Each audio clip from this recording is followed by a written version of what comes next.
تصور کن رفتاری که میلیون‌ها نفر در سراسر جهان اون رو تجربه می‌کنن، هنوز یکی از تابوترین و کم بحث شده ترین موضوعات در جامعه ماست.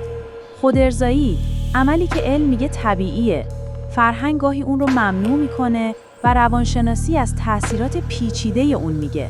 آیا این رفتار واقعاً یک عادت بی‌ضرره یا میتونه تبدیل به دامی ذهنی بشه که کنترل زندگی رو از ما بگیره؟ این ویدیو رو ببین تا بفهمی موضوع چیه.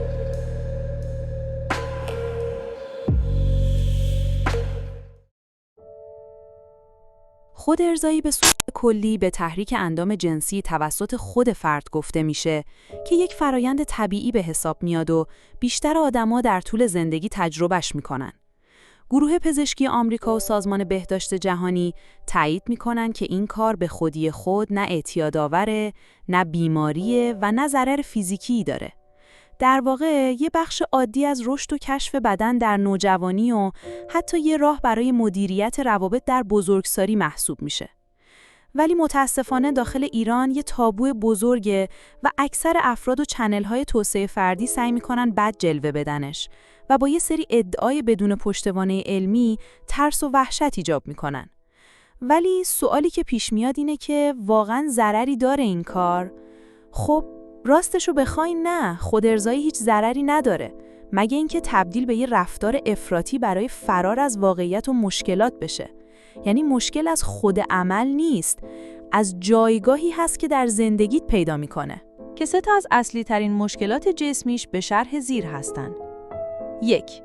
خستگی یا کمردرد. انزال مکرر میتونه باعث ضعف موقت یا درد عضلانی بشه. درست مثل اینکه یه روز پر از ورزش رو گذرونده باشی و عضلاتت خسته شن. 2. حساسیت زدایی. اگه خودارضایی دفعاتش بیش از حد معمول بشه و همیشه با یه فشار و شدت خاصی انجام بشه، ممکنه فرد تو رابطه جنسی واقعی که تحریکش طبیعی‌تر و ملایم‌تره، کمتر احساس لذت کنه. مثل این میمونه که زیاد به یه خوراکی شور عادت کنی و بعد یه غذای معمولی به نظرت بیمزه بیاد. 3. زخم یا التهاب. تحریک بیش از حد اندام جنسی، خصوصاً با روش‌های نامتعارف یا بدون روانکننده، میتونه باعث سوزش، قرمزی یا حتی زخم‌های سطحی بشه.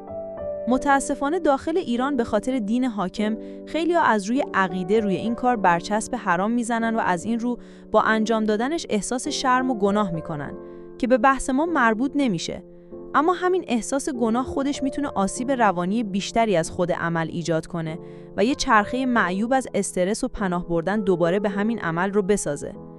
ولی چیزی که باید بهش بپردازیم بخش وسواس فکری هست که بدترین بخش خودارضایی به حساب میاد، چون همون چیزیه که رفتار غیر واجب رو تبدیل به عادت واجب میکنه. اما منظورمون از وسواس فکری چیه؟ یه چرخه بیپایان از تردید و دودلی برای انجام یه کار، یه جنگ داخلی ذهنی که مدام انرژیت رو میگیره و نمیذاره روی چیزای دیگه تمرکز کنی.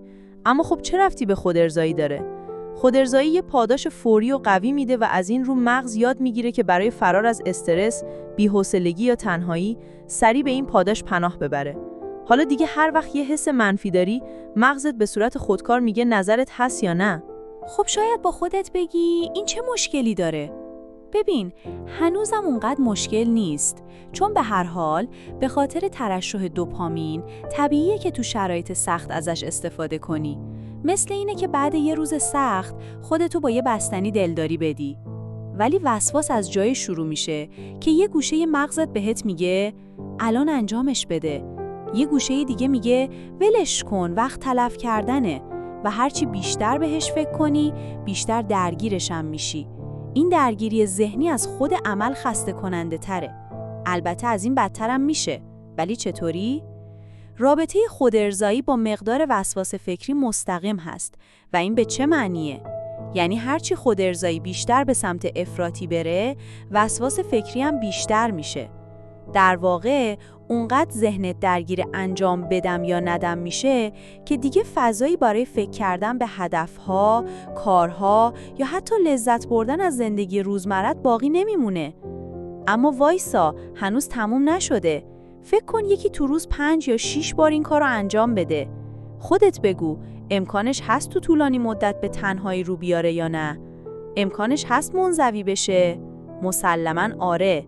وقتی بیشترین لذت و آرامش رو به جای ارتباط با آدم‌ها از تنها بودن و این عمل میگیری، به مرور انگیزه‌هات برای بیرون رفتن، اجتماعی بودن و ساختن رابطه‌های واقعی کم میشه.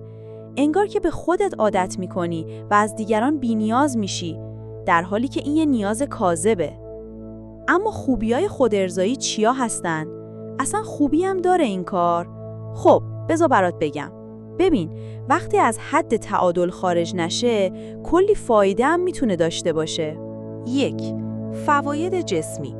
ترشح بعضی هورمون‌ها بعد از اورگاسم میتونه مثل مسکن طبیعی عمل کنه، مخصوصاً برای دردهای قاعدگی کمردرد. یه جوری میشه گفت یه دوز مسکن طبیعی و رایگانه که بدن خودت تولید میکنه. تقویت سیستم ایمنی. بعضی تحقیقات میگن اورگاسم مکرر و نه افراطی میتونه سطح ایمنی بدن رو بهبود بده و با افزایش تولید آنتیبادی‌ها تو رو در برابر سرماخوردگی و عفونت‌ها مقاوم‌تر کنه. کاهش خطر سرطان پروستات. مطالعات نشون میدن مردانی که به طور منظم انزال دارن، حتی با خودارضایی کمتر دچار سرطان پروستات میشن. مثل اینکه شستشوی منظم مجاری از تجمع مواد مضر جلوگیری میکنه. بهبود خواب. اورگاسم میتونه با ترشح هورمون‌هایی مثل پرولاکتین به آرامش عمیق عضلات و روان کمک کنه و باعث بشه خواب راحت‌تر و با کیفیت‌تری رو تجربه کنی. سلامت قلب. بعضی تحقیقات نشون دادن که اورگاسم منظم میتونه با کاهش استرس و بهبود گردش خون برای سلامت قلب مفید باشه و حتی فشار خون رو هم کمی تنظیم کنه. 2. فواید روانی. برای کسایی که رابطه جنسی ندارن، این کار میتونه از وسواس ذهنی روی سکس کم کنه و یه جورایی میشه گفت باعث تخلیه فشار جنسی میشه. چون اورگاسم یه فرایند آرامش بخشه و میتونه مثل یه مدیتیشن عمل کنه و کاهش استرس و اضطراب رو به همراه داشته باشه. یه ریست کردن ذهن بعد از یه روز پرتنش. از طرفی شناخت بدن و نیازهای جنسی میتونه به پذیرش خود کمک کنه. اینکه بفهمی بدنت چطور کار میکنه و چه چیزهایی بهت لذت میده، یه قدم خیلی بزرگ برای سلف اورننس یا خودآگاهیه. افزایش اعتماد به نفس. وقتی فرد با بدن خودش راحت باشه و نیازهاش رو بشناسه، میتونه احساس بهتری نسبت به خودش پیدا کنه و از بدنش خجالت نکشه. کاهش تنش‌های روزمره. در بسیاری موارد، این عمل به عنوان یه راه سریع برای رهایی از فشارهای ذهنی استفاده میشه. 3. فواید اجتماعی. برای نوجوانان یا افرادی که دسترسی به آموزش جنسی ندارن، خودارضایی میتونه جایگزین رابطه جنسی پر ریسک بشه و اونا رو از رابطه‌های پرخطر دور کنه. یه جور آموزش ایمن و بدون خطر برای شناخت بدنه. پیشگیری از بارداری ناخواسته و بیماری‌های مقاربتی. در غیاب رابطه جنسی ایمن، این عمل میتونه یه راه کاملاً ایمن برای ارضای نیازهای جنسی باشه. 100% مطمئنی که نه باردار میشی و نه بیمار. استقلال جنسی. به افراد کمک میکنه بدون وابستگی به دیگری نیازهای خودشون رو برطرف کنن و از وابستگی‌های ناسالم و روابطی که فقط برای رفع نیاز جنسی هستن دور بمونن. یعنی یاد میگیری که برای شاد بودن همیشه به یه نفر دیگه نیاز نداری. 4. نقش خودارضایی در سلامت رابطه. جالب اینجاست که حتی در افرادی که شریک جنسی دارن، خودارضایی میتونه مفید باشه. مثلا وقتی یکی از طرفین تمایل نداره، میتونه راه حلی برای تعادل نیازها باشه و از ایجاد تنش و احساس اجبار در رابطه جلوگیری کنه. به درک بهتر از بدن و ترجیحات جنسی کمک میکنه که در نهایت رابطه جنسی بهتری رو به همراه داره. تو میتونی با شناخت بدنت به شریکت بگی چه چیزی بیشتر بهت لذت میده. 3. تنوع بخشیدن به زندگی جنسی و کاهش فشار از روی شریک رابطه. دیگه همه بار رضایت جنسی روی دوش یه نفر نیست. حالا که از خوبی‌ها و بدی‌ها گفتیم، مهمترین چیز اینه که بدونیم تعادل در هر چیزی کلید اصلیه.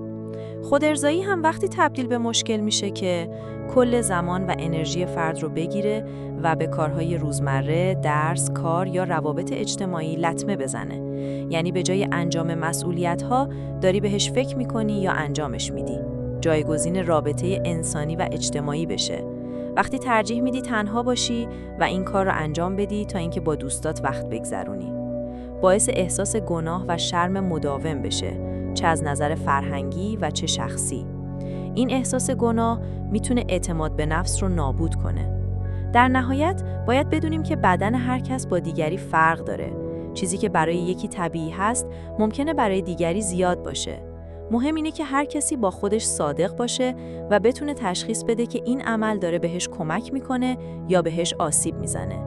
یه راهش اینه که از خودت بپرسی این کار زندگیم رو بهتر میکنه یا بدتر؟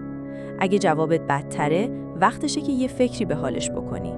در ضمن، ریزش مو، ضعف چشم و تراوت پوست موضوعهای بی ربط به خود ارضایی هستن. ممنون که تماشا کردید.